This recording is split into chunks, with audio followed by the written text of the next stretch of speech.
positivity this morning, Max. Raise the voice. All right, what you're hearing is not a lack of positivity, as you say. It's another competitive, like primetime game. They don't stop with the primetime games being competitive. And I'm bleary. You're an angry elf. I picked up my phone. I let my kid play Roblox on my phone because the little one doesn't have a device, right? The others are playing Roblox with him. Yeah, you can play that. So I get it back. I charge it. I see texts from everybody as usual, 100,000 texts on that text chain for the show. I texted Evan like, I need sleep. These primetime games are killing me. Yeah, that's what you're supposed to be doing, though, man. It's your job. When you dreamed of having this job, you didn't dream of complaining about sleep. You just decided, hey, I'm going to do this. I'm going to stand in the mirror with my brush, and I'm going to get it done. Any job I dreamt of having, though, I was asleep. That's the point. I was dreaming. Yeah, you got to stand in the mirror, Jay. That's what great athletes do, Max. You train, you compete, and then you train again. The switch never turns off. You got to train your mind and your body to be able to stay up and watch it all the way to the last water drip. That's what you do. In San Francisco, I got it. I just put it together. San Francisco, water, rain, late, drip, the last drip. Did you get Swag, it? I got it. Oh, I got the whole thing. Yeah, So, guys, meantime, the question is still open. Who is the best team in the AFC? Who is the best team in the AFC? AFC? Bills. I've been trying to tell y'all. No, they lost to the Titans. I know they could have won the game. It's still the Bills. I've been holding on to that. How many more players do the Baltimore Ravens need to lose? They're depleted. It could be the Bills. It could be Cincinnati. It could be Tennessee. It could be the Raiders. It could be the Chargers who's off. Kia, the question is after last night, are the Colts in that conversation? No. Colts aren't in that conversation. They beat San Francisco in a monsoon. I mean, San Francisco is a good football team, not a great football team. And Indianapolis clearly is starting to get better. Carson Wentz, Jimmy Garoppolo last night. It's really about what the San Francisco 49ers look like with the investment that they put in to go up to get Trey Lance. Now, Trey Lance is sidelined due to injury. Jimmy G gives them the best option right now until they make a decision. But at the same time, this football team does not look like the team that a lot of people envisioned, Jay, at the start of the year would probably contend for the division. It would be the Seattles, the Rams, the Arizonas we all had in last place, and it would be the San Francisco 49ers would fight those three teams. I feel as if for the Colts, Jonathan Taylor's an absolute beast, rushed for over 100 yards again last night, and Carson Wentz showing you that rushing threat, being able to get the ball down the field, making plays. Frank Wright, a big-time play, I think it was 37.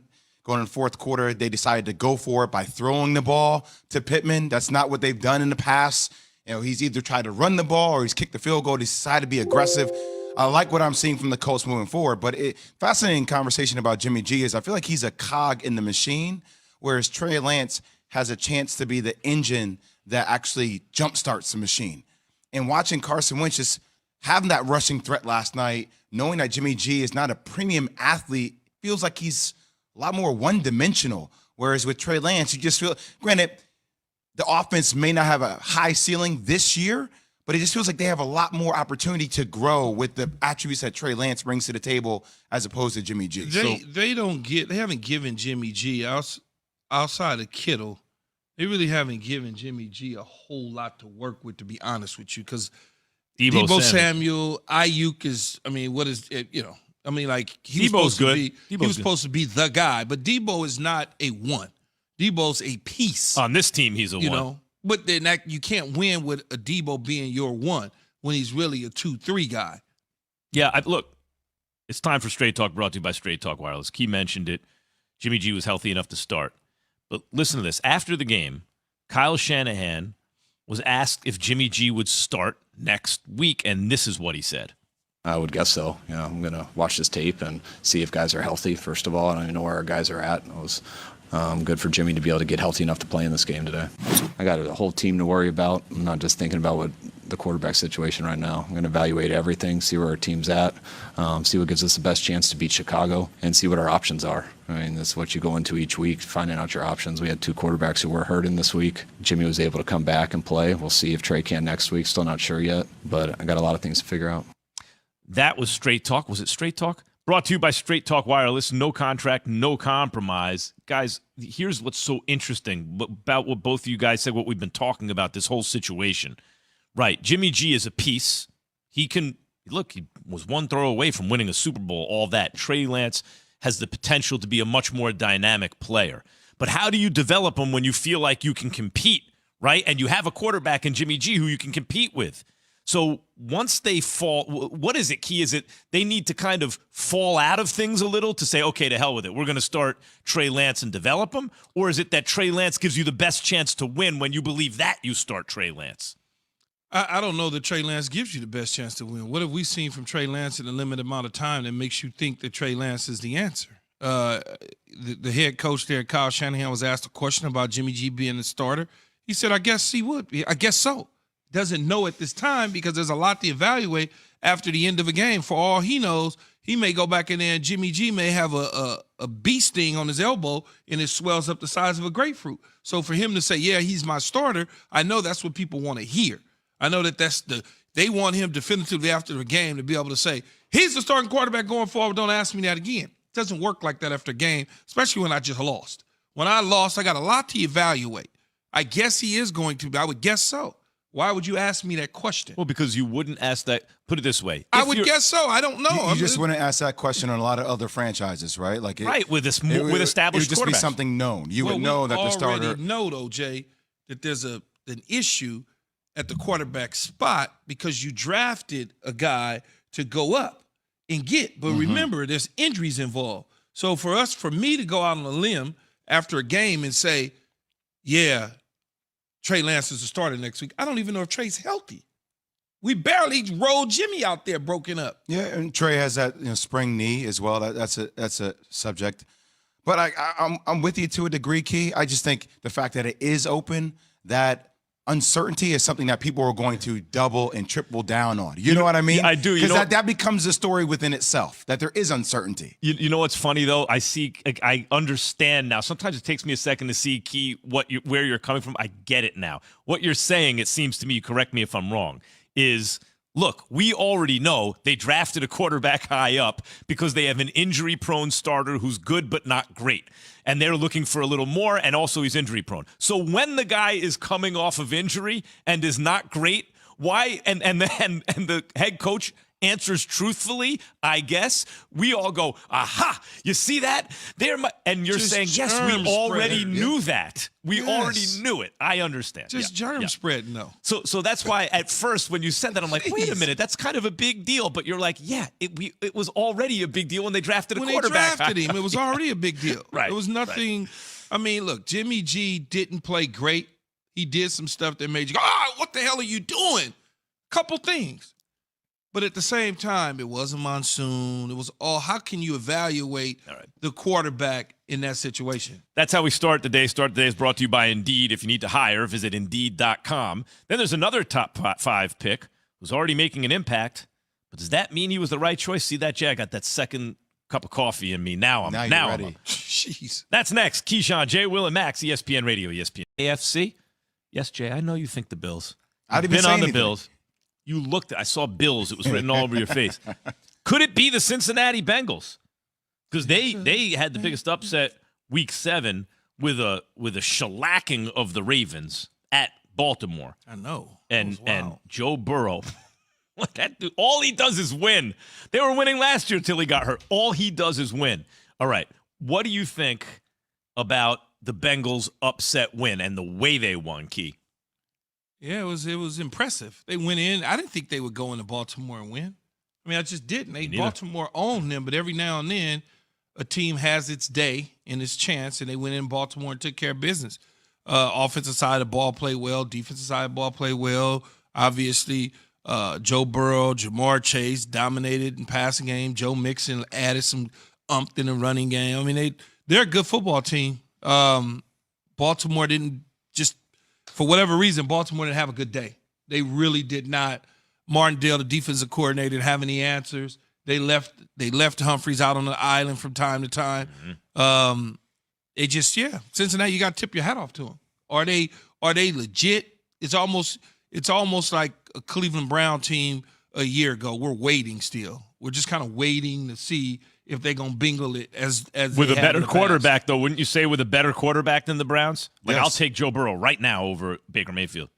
Yeah, of course he's a better quarterback than Baker Mayfield, but the Browns gave us this hope last year that they were going to be good, and they stayed with it because everybody was still waiting for the Browns to brown. Now everybody's waiting for the Bengals to bingle. That's the reality of it because they've been so bad for so long. Jay, Evan just got my ear. They were 2-6 with Burrow last year. I just remember them winning a couple games. But anyway, What do you mean? What happened? because I said, hey, they were winning with Joe Burrow. All he no, does they is were win. 2-6. They were 2-6 with him. I missed that. Went right over my He head. was having a pretty good He was year, still though, when he got having hurt. a really good sorry, year. sorry. He was playing okay. Go ahead, Jay. What do you think of the Bengals? I think the Bengals are legit. I still think there's a lot more to determine about where they could be, about what their ceiling is. But I give their defense credit last night, too. Now, granted, Baltimore, outside of Lamar Jackson, we asked for them. Remember I said last week, though, you could have a stinker? That's what everybody was saying. I said last week that the Baltimore Ravens was rolling. And we were good. Oh, Lamar, they're going to do it. I said, man, but there's a stinker coming. And we start looking at the schedule.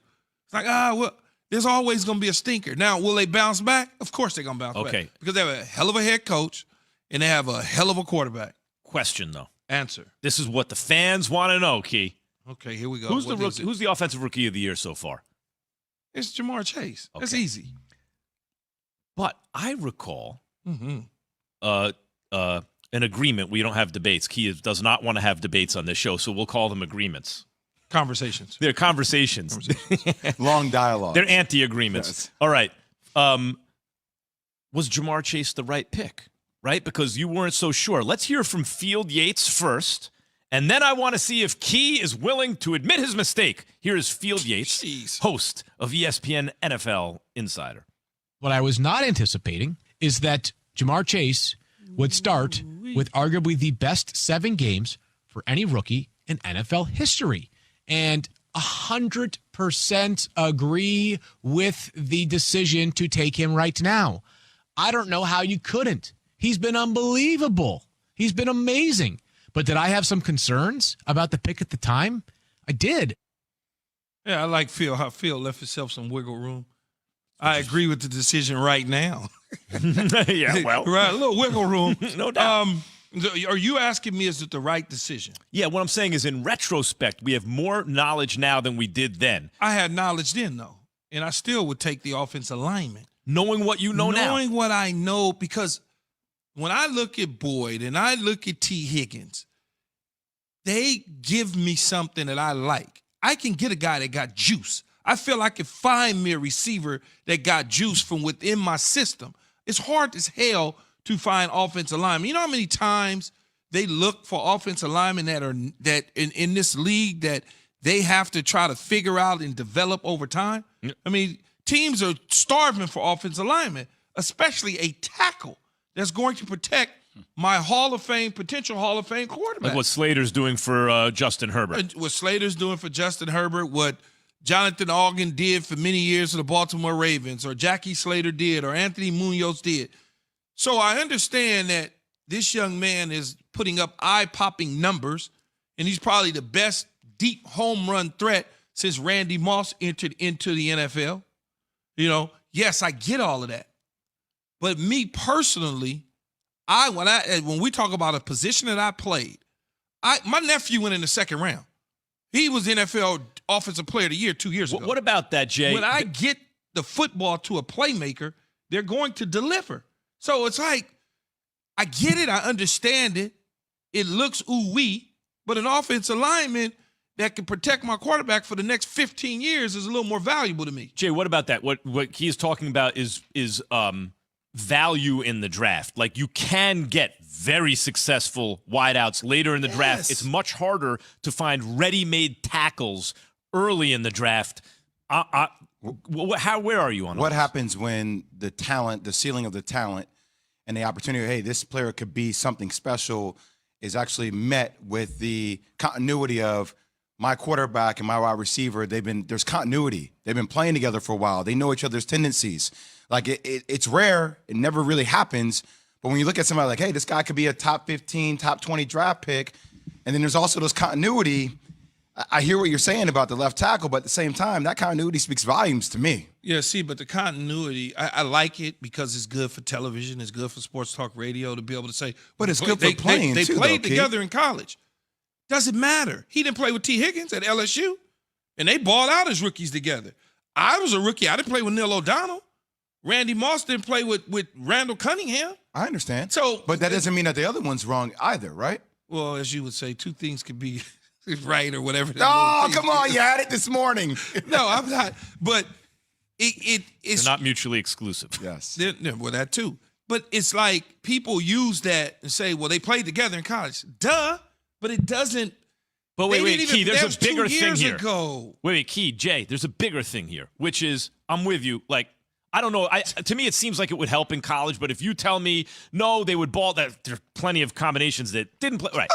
Many But combinations. here's the big thing. I also thought it was a mistake, take a receiver before a left tackle. But now we're starting to see early returns. If you have potentially Joe Montana and Jerry Rice, right? Like, they're putting up as a rookie, as a second-year player who didn't play a lot because he got hurt, and a rookie, they're killing the game. So now I have a guy to step who back. actually didn't even play college football last year. Right, exactly. Opted out. So now I got to step back and just say, you know what? I thought they should have done something else, but the returns are the returns. I was wrong. Yeah, I still would have taken left tackle. I like the kid. The kid is great, but I want a left tackle. Yeah, each their own. I am reminded of a Happy Days episode where the Fonz couldn't say he was wrong. Remember, he was like, I was roo. But I'm not wrong, man. We're asking it Key, Jay, and Max on Twitter. Who's the best team in the AFC? Be a part of KJM Nation on the Dr. Pepper Twitter feed or call in line 888-SAY-ESPN. It's 888-729-3776. ESPN Nation's presented by Dr. Pepper. College football's back, and so are the fans. Return to glory with Fansville by Dr. Pepper, the one fans deserve. We're asking that because the Kansas City Chiefs are not running away with the AFC this year. We'll tell you how they can turn it around. That's FC. All right. Let's go. Let's do this. In his return to MetLife Stadium, Sam Darnold was benched after passing for 111 yards and an interception against the Giants. Darnold, who played with the Jets for his first 3 seasons, began his Panthers career 3-0. It's been a familiar feeling for Darnold since then. The Panthers have lost 4 straight, and here's Panthers head coach Matt Rule on why he went from Darnold to P.J. Walker. Here's Matt Rule. Obviously, I pulled Sam in the game. Just felt like we needed some sort of a spark. Not that anything was necessarily him. I think it's all of them. Hoping PJ would go out there and make a run or do something to kind of get us going. Sam will be our quarterback next week. He'll be our quarterback moving forward. So far, we've had a little bit of a huddle offense. The benching of Darnold comes the same week. Rumors circulated that the Panthers could pursue Deshaun Watson. Key, are those two stories related? No, I don't think so at all. I think Matt Rule wanted to make a decision. Coaches do this when they see an offense stall and an opportunity to still get back into something. Against the Giants aren't a good football team. Although Daniel Jones was playing well, you still had an opportunity to win that football game. And once upon a time, that game was a baseball score. It was 5-3. So you got an opportunity to still climb back in. And Sam wasn't playing well for whatever reason in that stadium. He just isn't very good. Plus, Christian McCaffrey's not in the lineup. We saw when Christian McCaffrey was in the lineup, Sam Darnold looked like a home run hitter. Now, all of a sudden, it's a long way from 3-0. That's for damn sure, Jay. Yeah, but is he that less effective without Christian McCaffrey? And Yep. I think I think that's the point where you start looking at it. You're like, okay, this reminds me more of the Sam Darnold I saw in the Jets uniform, more so than the one I saw for the first 3 games with the Panthers. And I think that's the biggest question that you have if you're Matt Rule, if your Panthers moving forward, are like, what is this guy's ceiling considering he might make $19 million next year? Yeah, see, I have a slightly different take on the he'll be fine type quarterbacks than you, Key. I think the league is not looking for those guys anymore. Without McCaffrey, it's like without Todd Gurley for Jared Goff several years ago. Suddenly they're not fine. What I was encouraged by Daniel Jones yesterday was he didn't have Saquon, he didn't have a lot of guys, and he was still fine. But that's what you really need to see, quarterbacks who can carry teams nowadays. You mentioned Saquon Barkley. Dave Gettleman drafted Christian McCaffrey. And Didn't Saquon. play yesterday. Saquon Barkley didn't play yesterday. Yeah. There's a common theme. Yeah, maybe don't draft running backs in the top 5 or 6 or 7. All right. the Panthers are on the hook, as you mentioned, for $18 million to Darnold next season, if after picking up his fifth-year option. Meanwhile, the Arizona Cardinals remain the lone unbeaten team in the NFL after they just squeaked by 31-5 over the Texans. It was a revenge win for former Texans J.J. Watt and DeAndre Hopkins. It's been a revenge season for all, for all the Red Sea against Keyshawn Johnson. Let's check in with our guy, John Gambadoro from Arizona Sports 98.7 after the Cardinals' latest win. He's got something for you, Key. 7-0, Keyshawn. Read it a week. 7-0. You haven't believed in this team ever. I've been trying to tell you for years how good Kyler Murray is and that the Cardinals were on the rise, but you didn't want to believe it. You kept saying, I want one more game, I need one more game, I need one more game. How many more games do you need? It's only 17 games in a season. They're 7-0. By the way, they're going to the playoffs, and they're a legitimate Super Bowl contender, whether you believe it or not. Now, the fans here, look, they don't really like you. In fact, they despise you because you've never believed in this team, yet they have. You keep talking about all those other teams, but the Arizona Cardinals are one of the best teams in the National Football League. They have a chance to go all the way and win the Super Bowl. This offense is dynamic. DeAndre Hopkins hasn't had a 90-yard game receiving this year. They're sharing the wealth, yet he's got 7 touchdowns. He's got a chance to do some special things. This defense with Vance Joseph, let's give Vance Joseph a lot of credit. He should be a head coach in the NFL next year with the job he's done with that defense. Look, I heard you put him number 1 in the power poll, trying to win over some of the fans here. We don't want that. Keep him at number 6, 7, or 8. We don't need your support here in Arizona. The Cardinals and Kyler Murray, your little mighty mouse, will take care of everything. John, I love John. Well, here's what I would say. They certainly went out there and took care of business against the Arizona Cardinals, and they don't want to be number 1. Don't worry about it. They won't be number 1 tomorrow. Jeez. I'll show your ass, John. Don't be spiteful. No, he said it. But don't hold that against the team. It's a fan. No, he's not a fan. He 98.7 Arizona. He's one of the co-hosts of a show in Arizona on ESPN. But what I would say is Arizona's a good football team. And first of all, Kyler Murray's only been in the league like 3 years. So you haven't been telling me how great Arizona is for the longest, right? He said, I've been telling you forever. No, you told me one time last year when we had a bet. But look, Arizona is a good football team on both sides of the ball. Big test for them coming up this week against the Green Bay Packers. Huge test for them this week against the Green Bay Packers. On short rest. But on short rest. Maybe a bigger test for the Packers who've been beating up on bad teams than for the Cardinals. Maybe it's a test for them. Maybe it's a test for them. But I can surely tell you that Arizona is a good football team. Now, are they going 17-0? No.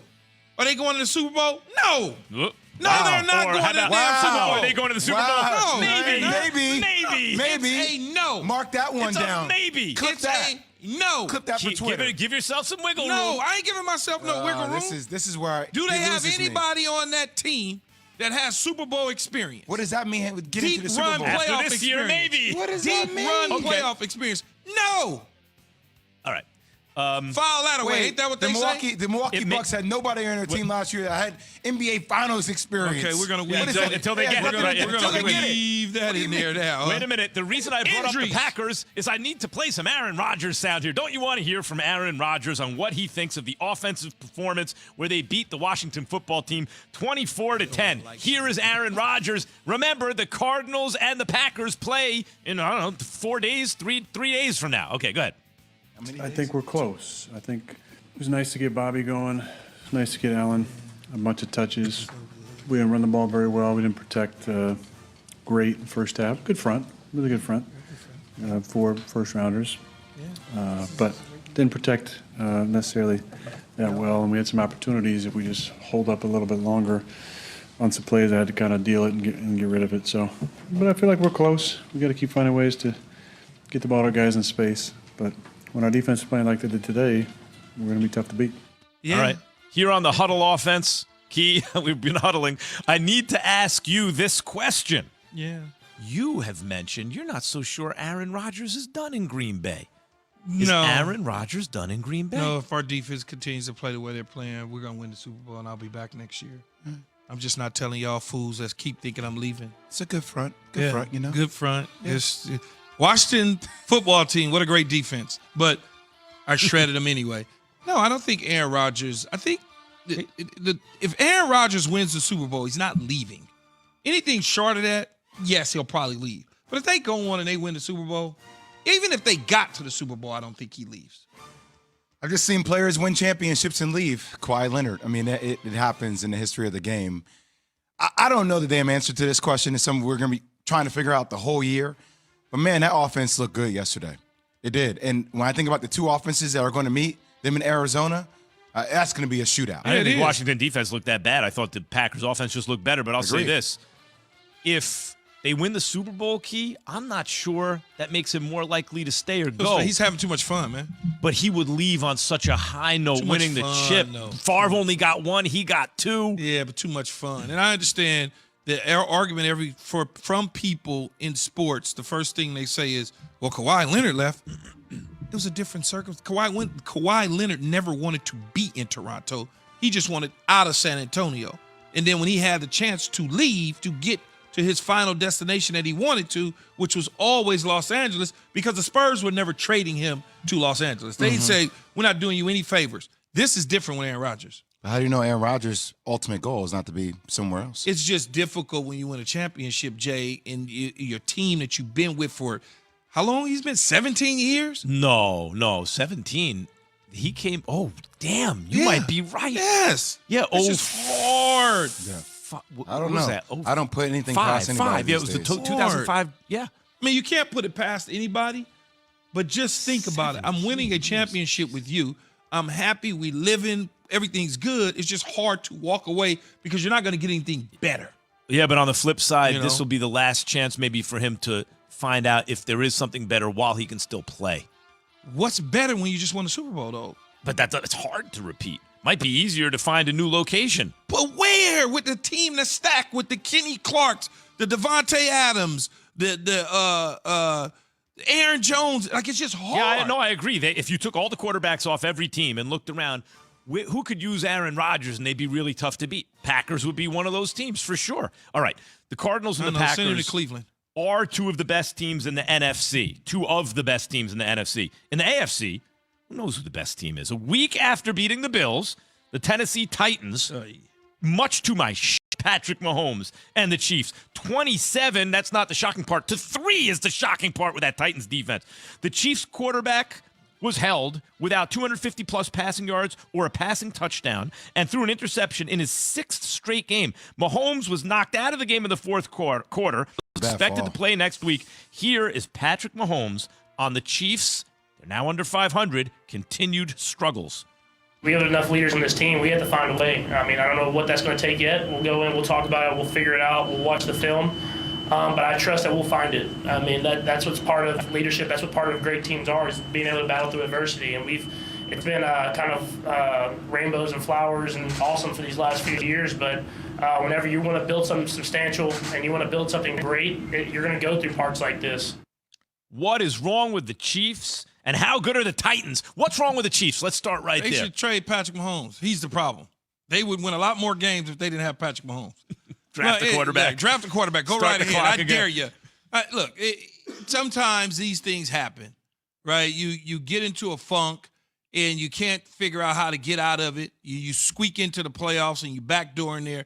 The division is still winnable. They just continue to put themselves behind the 8 ball as they keep piling up losses. At some point, they've got to turn it around and get a little more consistent. Part of the problem is Kelsey and Tyreek Hill are the only 2 offensive weapons that they really have.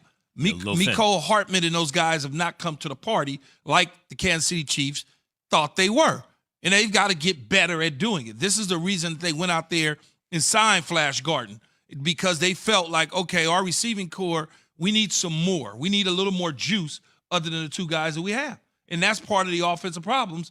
Plus, he's seeing things different than he saw a year or 2 ago at the quarterback spot. It's just different. What do you mean he's seeing things different? Patrick Mahomes is seeing things different. Like he's pressing when he's out there trying to throw the football. He's seeing things that he got away with a year or 2 ago. He's not getting away with that same thing. He may see it and be like, oh, I could do this. I did this before. Then all of a sudden the defense is on top of it. I'm worried about him, but I guess I would say I'm not overly worried because I got 2 teams in the division that I really history shows that they've started a certain way and ended a certain way. Broncos meaning and Chargers? The Raiders and the Chargers. Even though I think both of those teams are great, you still are waiting for them to come back to earth. You know? I'm worried about the Chiefs, man. No, I'm worried. I'm worried. Not like I gotta. But he also, the Wait a fact minute, you talk let's see. about their offensive options. They have zero running game. Zero running They game. never had a running game. Well, I understand that, but like they can't get anything on the ground. It doesn't even keep the defense on their heels at all. But what's It's that really nothing. about usually? Look, if you look at Clyde Edwards-Helaire sideline. But also the offensive line, they had to rebuild in the offseason. They did a great job, but they brought in pieces that now have to figure this out together. And because of that, they didn't spend any resources on the defensive side of the ball. They had a flash with Kareem Hunt 4 years ago. That was a flash. Williams is pretty good. And for the most part, Williams got hot late in the game. Late in the season. But they've never had a Tennessee-type running game. They never had a Nick Chubb, Kareem Hunt running game. They never had a Brian Westbrook, Philadelphia Maybe they Eagle, need one, as Jay's point. Buckholter running game. Do you And think there's they need one? James still sitting there in the control room looking like he is about to lose his mind. Bring James in this. James, one jump of on, our James. producers on our show, as you can see him sitting there in Stressed. agony. I'm sad. What's the wrong? Chiefs make me sad now. I don't like it. What's wrong with your team, James? I don't know. There's a lot of things. Defense is bad. Can't run the ball. The offensive line doesn't look good. They keep turning the ball over. There's a lot of things to fix. You just named the four things exactly right. By the way, he just rattled them off. There's a lot of things to fix, and I don't know if they're going to be able to fix them this year. Yeah, they may be okay, though. Like I said, we're waiting to see what the Chargers are really about and the Raiders. So I think those two teams have shown us in the past they've gotten off the good starts and kind of came back to the party. Could be different this year. There's something that Jay brought up, though, Key, that I'm curious to hear your opinion on. The Chiefs have not had, and then you picked it up and said they never really had that between the tackles, run it up the gut kind of complementary kind of running game that can keep you honest. Do they need that? I mean, you always need a portable game. This is why I'm impressed with the Arizona Cardinals, is because they figured out, okay, I can't just throw the ball all over the lot in the National Football League. Whatever Cliff Kingsbury did on self-check offseason has gotten this team offense more explosive and better because they run the ball more. I think with Kansas City, it's kind of the same thing. They've got to figure out how to establish some sort of semblance of a running game to some degree. They just everybody in the league got a running game that's good. Everybody.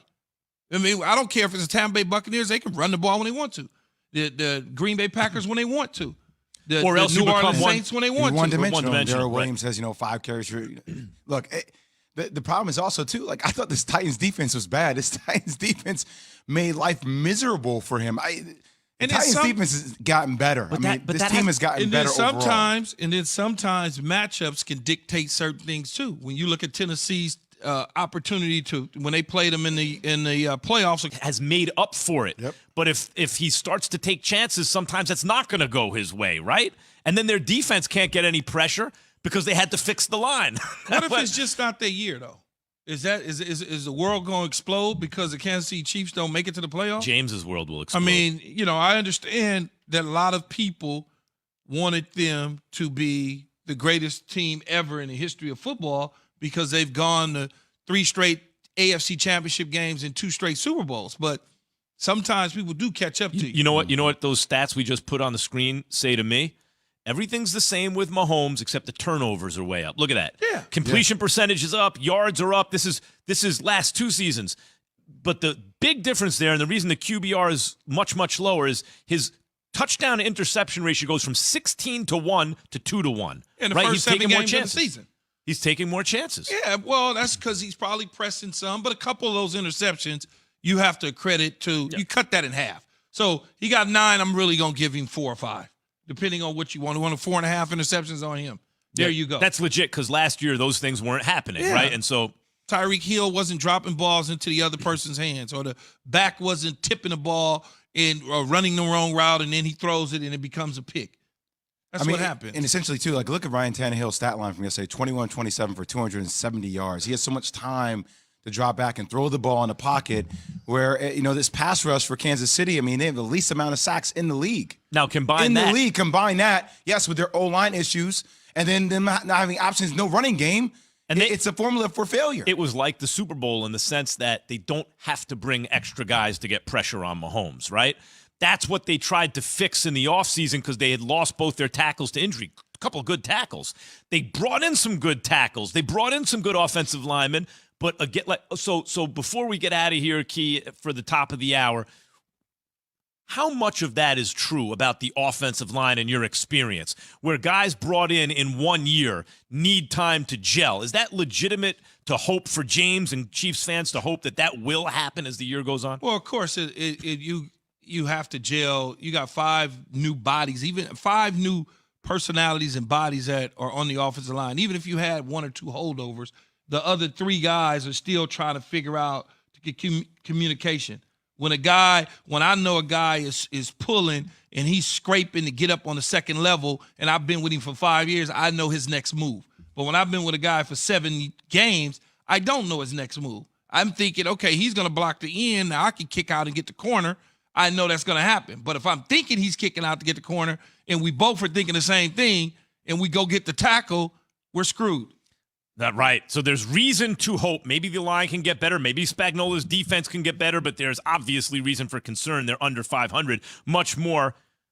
KJM is next, including the GOAT making history. By the way, Keyshawn, J. Will, and Max is presented by Progressive Insurance. All guests join on the Goodyear hotline. Baby GOAT. The GOAT is making history. Game, touchdowns, MVP, and he has 21 touchdowns to 3 interceptions. It's unbelievable. MVP. What year was that you said he should retire? Because I don't Okay, remember. what I said was in 2016, I gave him 18 months before he fell off the cliff, so 2 more seasons. In 16, since I made that prediction, he's had a Hall of Fame career. A full Hall of Fame career. And what boggles my mind is this is the first 17-game season.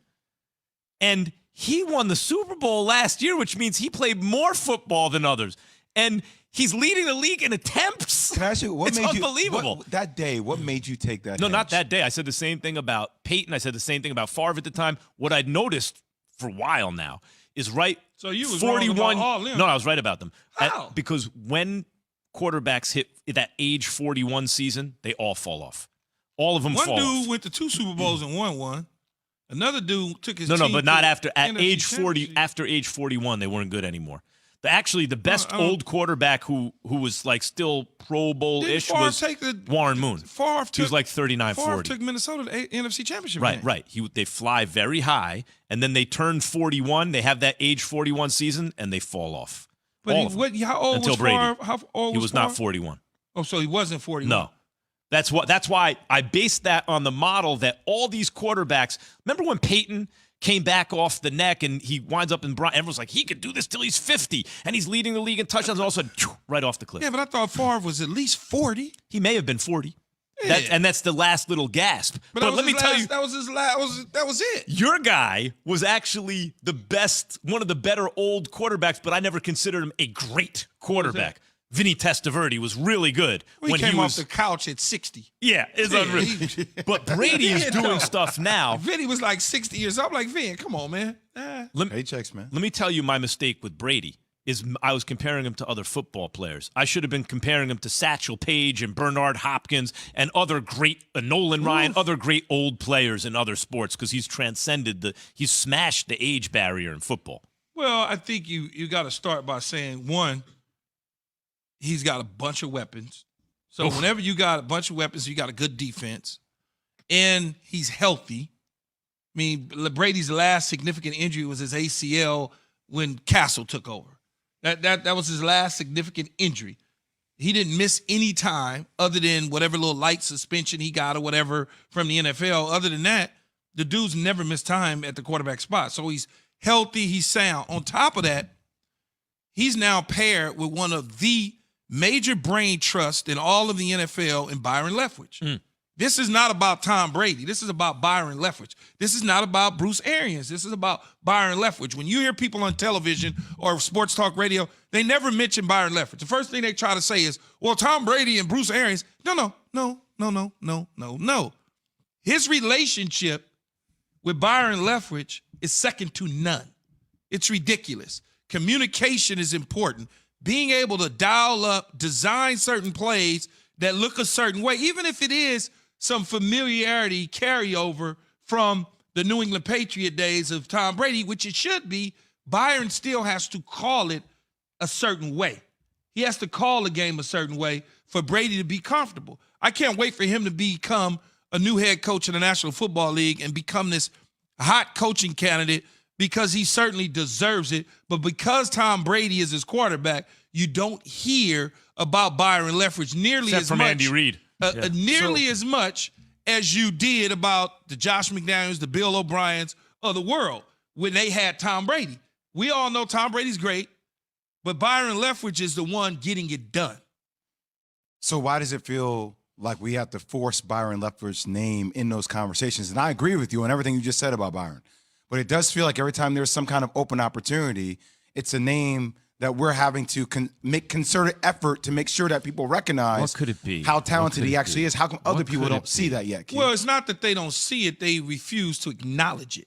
Because it's Tom. Because and Tom it's already- Tom. But they don't seem to understand. Tom Brady is not saying, get me in a 3-by-1 set. Get me in a 2-by-2, which means 2 receivers on one side, 2 receivers on another, back in the back. That's not what Tom is saying. Byron Leftwich is standing there with his play call sheet, and he's going, you know what? This is what I'm going to call. And the reason I know that is not only do I know the situation, I'm watching television, I'm watching the game, and I'm watching Bruce Arians, and I'm watching Byron Leftwich. That Bruce Arians is saying nothing with his headset up, and Byron Leftwich is the one communicating. So I'm looking at that, and I'm going, well, he the one calling damn plays, but yet still it's Bruce Arians' offense and Tom Brady. I'm like, well, no, man. No, because he has to make that decision to put that ball in that receiver's hands. Tom Brady now has 602 passing touchdowns. When Really? he started his career in 2000, the career record was 420 passing touchdowns. Dan Marino. Stats Incredibles brought to you by My Computer, training for a better life. So when you bring up Byron Leftwich, the elephant in the room is that he's not getting credit, although offensive coordinators nowadays get all the credit and all the jobs, supposedly, right? And what other characteristic can we describe Byron Leftwich with that seems to not be represented at the highest level of the coaching ranks in proportion? Is he is African-American. Now, how much of that do you think factors into this? I don't know that that's really what it is. I just think it's Tom Brady. The Brady brand is so big. And people don't want to give the coach who's coaching Tom Brady, who's really coaching him. He's sitting on the sideline talking to him on the bench. So why do they want to give Bruce Arians Because Bruce the credit? Arians is the head coach, and they automatically assume that it's Bruce Arians' system when it's actually Byron Leftwich That makes who's sense. calling the plays. That makes sense, but Jay, You know? that makes sense. And it's unknowable how much race plays into these kind of things in American life, but you assume it plays some kind of role. It ain't gonna fly with me though, because I ain't gonna let it happen. I mean, as soon as you start trying to what prop we just some of these talked other about. offensive coordinators, no. That's the But dude. that's what I mean. It seems to me that the guy who gets out of proportion credit nowadays is the offensive coordinator, Kyle Shanahan, whoever it is. That guy we home in on and we say, that offensive coordinator. But for whatever reason, including maybe circumstances, Tom Brady, lots of offensive weapons, maybe also race? Or are you saying, no, not in this case? I don't like to use the race card. It may be there because the people that are calling games, the people like us that are on sports talk radio and television, it's our job to make sure that Byron Leftwich gets his due. Mm-hmm. Okay? It's our job because we would make sure Josh McDaniel gets his due, or Kyle Shanahan gets his due, or Bill O'Brien got his due. And Bieniemy's been getting his due. Bieniemy's getting his due because we put an emphasis on making sure. And Andy Reid has put an emphasis on making sure that Bieniemy has gotten his due. And Bruce Arians is also putting an emphasis on making sure Byron Leftwich gets his due. But that's not enough. We have to do it too, Jay. And also, I mean, let's be real about it. It would really help if Tom Brady did it too. Right?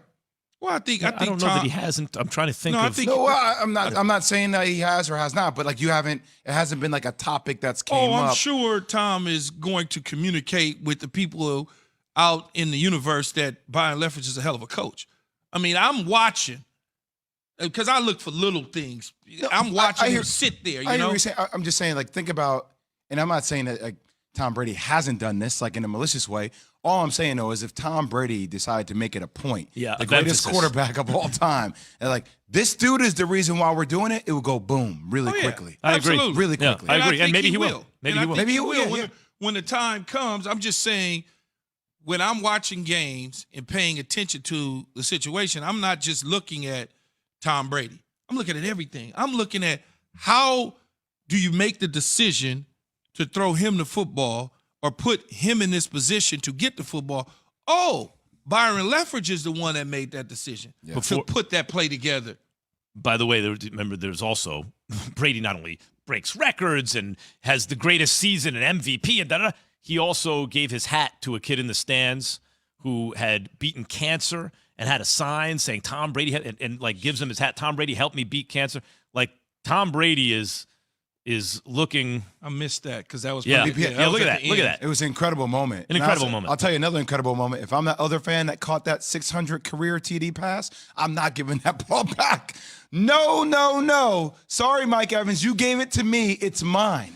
Keyshawn, J. Will, and Max, presented by Progressive Insurance. All guests on the Goodyear Hotline. That feels so good to me, and I'm not even Tom Brady at the game, and the sign is about Tom Brady, but it feels good to me to see that Tom Brady not only can be a great football player, but also be a hero to a young man that contributes Tom Brady and whatever Tom Brady's game is or whatever beat cancer. Whatever made that young man feel good. No doubt. Much more I'm on not this giving that game, ball and back. one person who says Justin Fields is not ready to start. We'll tell you why Wasn't me. he's not ready. After Jay has this from O'Reilly. It's super. Go ahead. What's Do you up with wanna- your college? I had football my game? eyes on the screen. What happened? I missed it. No, I call college football for ESPN. I did the Penn State Illinois game this weekend, and Key being Key was like, I figured. What'd you say? I said I figured it out with the college football games because I watch Dan every Saturday calling. You know, he does an amazing job to me. I love listening to his voice and him getting in all the details. And when you Me and Key are best friends nowadays, bro. think about it, I'm like, these teams that's favored when he's calling the games, they lose. Penn State lost. They were favored by I wanna- Wait. Dad, 9 overtimes and they still hit the under? Bro, it was tough. It's feasible. It was tough. It was tough, man. Watch it, the overtime. I mean, it was fun, but it was tough watching some of the play calls. You're like, fellas, what are we doing? I think in my last 3 years of college football, I called Georgia getting upset by South Carolina. I called Yes. Oklahoma getting upset by Kansas State. Yes. I called. Oh, if Dan's Florida calling getting your upset game, by watch your Kentucky, back. Illinois getting beating Penn State. Yeah, I'm an upset special. How's Carson Wentz doing? Better and better. He's doing better and better. Claiming your territory. By the way, Look at you claiming I'm like your the Lions. Come out by empty the the way, bucket early on. he's not great, but he's good right now, and he's been getting better steadily throughout the season. Dan, I only ever call it like I see it. I call it like I see it, including 2 years ago when he stunk in the second half, and you were telling me he was good. Yeah. All right, but right now he's good. I'll tell you the truth. Listen, Let's get to this segment. exactly. By the way, while Tom Brady's throwing his 600th career touchdown pass, my God, 21 touchdowns, 3 interceptions. Another one of my great predictions. Justin Fields was being introduced to the world champions. Dan Fields had 5 turnovers in the game, including 3 interceptions. Here is Tim Hasselbeck on the rookie quarterback. My takeaway is that he's not ready to play. Now, saying that, I think he has to continue to play. And it was ugly, and we pointed out that it's been ugly for a lot of these rookie quarterbacks, but I think it's how you learn. So all the people that were dying to see Justin Fields, don't turn on him now, because the reality is some guys have to go through these moments before they can really figure it out and turn out to be the player that so many people thought that they would turn out to be. So that's my takeaway, is that it's been ugly. There will be better days, but you're going to have to weather the storm. Dan, I see you nodding at certain points. Why isn't Fields ready? Well, because he holds the ball too long. That's what he did at Ohio State. He's deliberate with his decision-making and where he's going to throw the football. That's what he did at Ohio State. He waits for guys to get open. That's what he did at Ohio State. These are all things that for a young guy who's incredibly talented but has not played a ton, that's why he has to play. That's why Tim is right, is he has to play in the NFL to get these valuable reps for the future. But this is also why when the moment Chicago went up to trade him, no one pretended that this was a good situation for him to go into. The difference between, Justin Fields' situation in comparison to Mac Jones' situation is Mac's got a good offensive line, Justin doesn't. Mac's got a really good offensive scheme and play caller, Justin doesn't. Mac's got, I don't want to say really good weapons, but he's got more than one or two, and Justin doesn't. And so, no, Justin, again, I try to get people under. I don't believe in this philosophy of he's ready or not ready. I think it is such an individualized situation. Justin's going to be fine. But here would be my a little bit of pushback is, all right, so I've never coached. But I know one thing. If I'm playing on the road against the defending Super Bowl champions that have one of the best pass rushes in the NFL unit-wise and one of the best pass rush individuals in the NFL in Shaq Barrett, I sure am never, not a single snap going to single up my fifth string right tackle one-on-one in pass protection. I'm just not going to do it. Philosophically, your number one thing should be, what do we not do in these games? And they singled up their right tackle, who, again, is either a fourth or fifth stringer way too many times. That is stupid football. So you're saying Matt Nagy is doing stupid things football-wise? Yes. Again, okay. I just want to put the two things together for everybody out there listening. Here's another thing. Okay. Go rewatch the game because I'm going to do this on Get Up. And it got confirmed last night. So if you go watch his first interception last week against the Packers, it was a frantic, urgent, on the field, quick snap. Well, it comes out that in the helmet, he was told, get to the line of scrimmage, snap the ball quickly. The defense has 12 men on the field, free play. That becomes an interception. Yesterday, his first interception is a very similar situation. You're watching the game, all of a sudden there's sudden urgency out of the offense. Yeah, they're trying to quick snap. They're trying to quick snap and get 12 guys on the field. He was told that in his helmet. Again, this was confirmed last night at like 11 o'clock from a Chicago local writer. And I remember texting the group text for Get Up like, hey, I think that was the same situation. That is on coaching. The coaches are in his helmet saying, quick snap him. We got 12 on defense. Take your shot. It's a free play. But they were wrong. So, we could kill Justin all we want. Saying Justin needs to play better is like saying farmers need rain in the summertime. I'm aware of that, guys. But the coaching staff is doing as little as they can to help him play well. Yeah, the coaching staff is not. It's bad. And Dan is right. The quarterback situation, even if we took Mac Jones and we dropped him in Chicago, I'd be afraid for him. Yeah. So when you look at it, they're not doing anything to give this guy an opportunity for success. Everything is like they don't know what they're doing. But we knew this situation. We knew it. I didn't know. It's not a good situation. I didn't because I'm practical. At least I think I am. And when I'm drafting a guy to move up to get him, and I insert him into the lineup, I'm going to give him a handful of plays where he can have success on the road against a team like Tampa Bay. I'm not about to ask him to do things that I know he's not ready to do yet. Yeah. Makes absolutely zero sense to me. I just kind of laugh because when I think about the Bears, I'm like, all right, this is the same organization that fired Lovie Smith after going 10-6 and 2 NFC championship appearances. And I see this and I see what those expectations are. And they're things that are very apparent. Mm-hmm. Like they're very apparent constantly. I don't understand how Matt Nagy is still in a position to lead this team. I've been saying it all year. I know Key said that he thinks he's going to get an extension. I just don't see it. Look, if they wind up finishing second in the division, he'll probably get an extension. I know this is not a popular take anymore. Yeah. I know it sounds like I'm not up to the times and everything. But I think there's been such a rush to try to win in the rookie quarterback window. Mm-hmm. I think it's overemphasized at this point. You notice the champion quarterbacks a lot of times are the veteran guys who are getting paid. And my point is this. I don't know that if I was running an organization, maybe he doesn't play at all this year. When I was a kid, if you had a rookie quarterback playing, no one expected him to do anything, right? And nowadays it's like the expectations, because a couple guys have done it, or that he's supposed to be good right away? Well, hold on, Max. I think you're asking the wrong question. Shouldn't the question be, can this young quarterback thrive under the future leadership of Matt Nagy? All right. Like, that's a legit question. If you want to talk about this year, give him a pass, fine. Jay. Are you betting on that, Dan? No. Thank you. No. Thank How you. about this expert analysis? No. All right. So, but this is why the Chicago situation is, again, it's such an individualized one. The reason Justin had to play was because the general manager and head coach, in my opinion, are fighting for their jobs. So they have to go out and prove, hey, we've got this really young, talented quarterback that we can develop. And right now that's not happening. Now, maybe they've gotten assurance that they're back next year. I think that would be a grave mistake.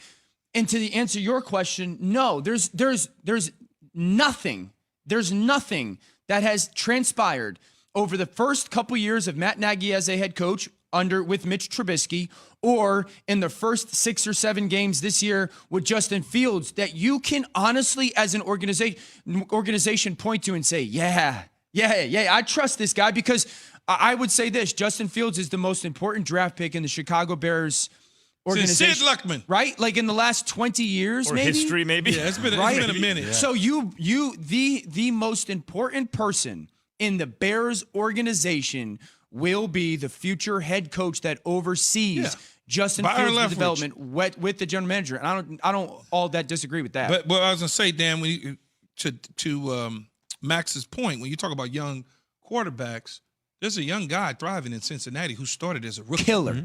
And Joe Burrow and some of the things that he's been able to do. How impressed have you been with him? I know you're going to say you've been impressed the whole time since LSU, but how impressed? So I did the national title game when they played Clemson, right? And they absolutely mopped them. And I was team Trevor Lawrence going into that game. I was Really? Absolutely. Same. And so I did the mega cast, so I was on the field. And I remember walking off the field, and my only thought was, maybe my verbiage isn't great, but my only thought was, this dude is a assassin. Like, he's just a trained killer, mindset-wise. You know, he wants to rip your heart out. And I remember going into the draft, and I was saying, no, you take Joe Burrow. You take Joe Burrow, because he never panics with the football. And I think that is such a separator. There's a lot of things that are, when you don't panic with the football, you got a chance to be special. And he never panics with the football. And you watched yesterday some of the pocket movement. I think Joe Burrow needs to be in the MVP conversation, unquestionably. See, it's so funny. I said that last night on our call. I said, Joe Burrow, I said this last, and I didn't even talk to you. I said this yesterday, and I got killed. No, he needs to be killed. He needs to be in the MVP conversation. Now, you might disagree with me on this comment, but I think Jamar Chase is the most impressive rookie receiver I've seen since Anquan Bolden. I said Moss. Okay. So does that take away that whole Penny Sewell argument about? I was wrong on that. At least right now, you know, my Penny Sewell argument was, you got to build for the long haul 10 years from now. Same, but you got to give it up. Yeah, Same. You got to give it up. I can't run from it. I mean, that slant he runs, Key, you know, like he widens. Bam, I mean, I think it's the most impressive win I've seen this year in the whole NFL. The most emphatic win. And I do believe that we got to credit the Bengals defense. The Bengals defense beat Baltimore the way Baltimore has beaten so many people. They were at the line of scrimmage. We're going to put our hands all over you, physical on the perimeter. They came after Lamar with a bunch of pressures, and they got in Baltimore's face. And it's a really impressive win. But Joe Burrow, man, I said this last year. I got crushed for it, but I said, if I had to take one young quarterback in the NFL, one young quarterback in the NFL, I would take Joe Burrow. Yeah, this is post Patrick Mahomes. I mean, yeah.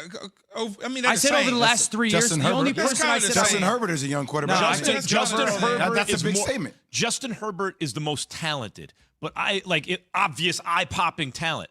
But there is I think Joe Burrow gives me the feeling he's going to do the most winning. There's something about him that makes me feel like he's going to do the most winning. I think his pulse, I think that immeasurable, his pulse never goes up or low type of thing. I also think, and you guys ex-athletes know this, you know, I've never gotten to this point, maybe in high school a little bit. Like I truly believe when he feels like he steps on the field, I'm the baddest joker out here. You know, like it's just one of those mindsets, that Tom Brady mindset. Dan Orlovsky giving the Straight Talk, brought to you by Straight Talk Wireless, no contract, no compromise. Keyshawn, J. Will, and Max is presented by Progressive Insurance. If your pet passenger is injured in a car accident, get help paying for vet expenses. Pet protection comes free with auto collision coverage. Get a quote at progressive.com. Thank you, Dan. A former Bears corner on what's gone so wrong for Justin Fields. Kevin Baird pulled it off. What's your takeaway from that, from the Titans' win against the Chiefs, Key? They had a certain philosophy that they went that they've had against them. Kansas City makes you wonder, though, Jay. Mm-hmm. Is it the beginning of I don't want to call it a rebuild, but a reboot? Is this the beginning of a reboot? Because if it continues to go in this direction, then they're gonna have a lot more questions in the offseason. You got to address the defensive coordinating position in Spagnuolo. You're gonna have to look at that. Obviously, that's been a little bit of a struggle for them. They've gotten better at the end of the season, making playoff runs, but overall, from wire to wire, they haven't been good. All right. On the Dr. Pepper call-in line, 888-SAY-ESPN. Who's the best team in the AFC? Used to be easy. Used to be the Chiefs, right? Former Bears cornerback Charles Peanut Tillman joined us on the Goodyear Hotline, brought to you by Goodyear, with you for every mile on the road to greatness. Goodyear, more driven. Good morning, Charles. What's up, gentlemen? How y'all doing today? We all right, brother. How you doing? We doing good, man. I can't complain, man. I'm good, Get my little workout in. Mm-hmm. Well, I'll stay swole. Uh-oh. You don't want to get too swole, man. You don't play no more. Just, No. It's well, in my mind, I play. I want to have the physique. That's all I need. I don't have to run routes or defend routes or anything like that. It's just appearance, Yeah, Helps with my mental. I hear you, Peanut. Let me ask you this, though, man. How concerned are you right now with the development of Justin Fields? Yeah. I knew this was going to come up. You know what? I'm a little concerned. I don't think that they're using him the way that he should be used. He's a star.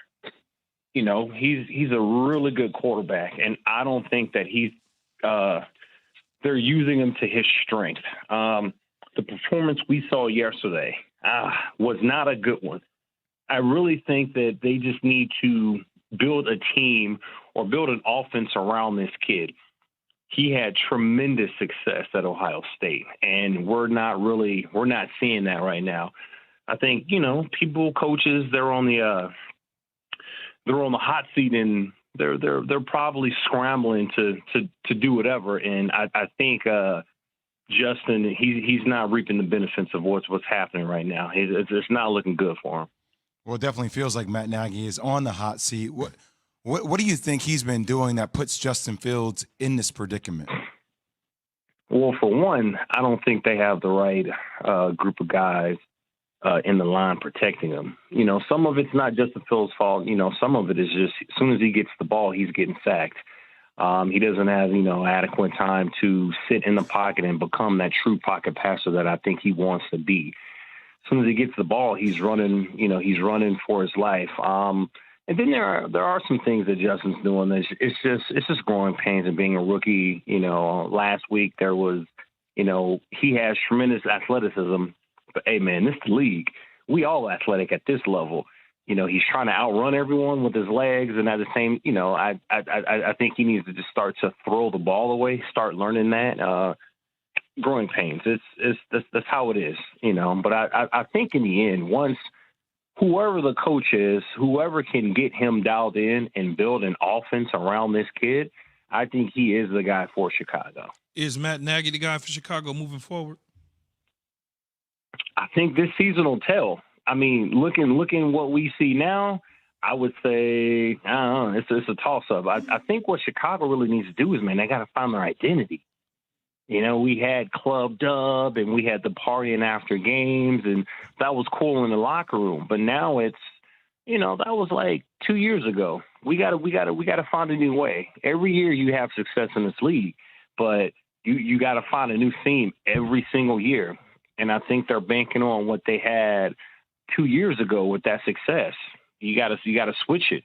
I think he needs to do something to get the team together. They got to really circle those wagons. I mean, we literally went all the way to Tampa Bay to kick a field goal. That's not good. That's not good football. Should they go back to Andy Dalton? Should they just say, you know what, we're going back to Andy Dalton? I honestly think the team wants Justin Fields to start. I really do. He's your guy. There's no need to play games. My personal opinion was I thought they should have brought Fields on slow and not just give him the key to the city. You know, don't give him the keys to the LAC right away. I had been saying that the whole time. Develop them, bring them along slow, let them sit by Andy Dalton. I don't think anyone thought the Bears were going to go to the Super Bowl this year. Am I lying? Did y'all think they were going to? I didn't think they were going to go to the Super Bowl. This is kind of like a rebound year. You know, they gotta develop this young guy. And I personally didn't think he was ready just to start right away. I think he can get some games in, but hey man, this is a process. This league is hard, you know, and when you just throw someone into the fire and then they don't have the necessary tools, yeah, man, you're going to get burned every single time. Now that he's thrown in there, he's starting to see it. There's some things that he needs to kind of help better aid him in this transition to become a full-time starter. Charles Tillman here on Keyshawn, J. Will, and Max. Before we let you go, we saw a great peanut punch yesterday on Patrick Mahomes. What's the key to a good peanut punch? Man, eye position. You got to figure out where the ball is. And then once you get ready to make the tackle, you got to punch first. Don't secure the tackle, because when you secure that tackle, I think the ball carriers, they always, you know, they know you're there. So that they're going to protect that ball more. So you got to punch first, then secure. Punch so and then secure tackle. the It's a punch tackle. It's kind of the reverse what the coach teach. That's my philosophy. Coach teaching you something that don't work, you doing something that do work, but they don't want to teach that. Ain't that amazing? I think that's for people who don't make tackles, right? Like let's get the basics out of the way first. All right, thank you, Charles Tillman here on Keyshawn, J. Will, and Max. Appreciate it. All right, Charles. Hey man, y'all have a good one, fellas. You too. Bet. Yeah, right. If you're a baller, punch and then tackle. Otherwise, just maybe make the tackle. Yeah, but they always teaching you something opposite of what you know. That's success. Some people can do things their way. Yeah. Will we get Justin Fields versus Trey Lance? That's next. Keyshawn, J. Will, and Max on ESPN Radio and Sirius XM Channel 80.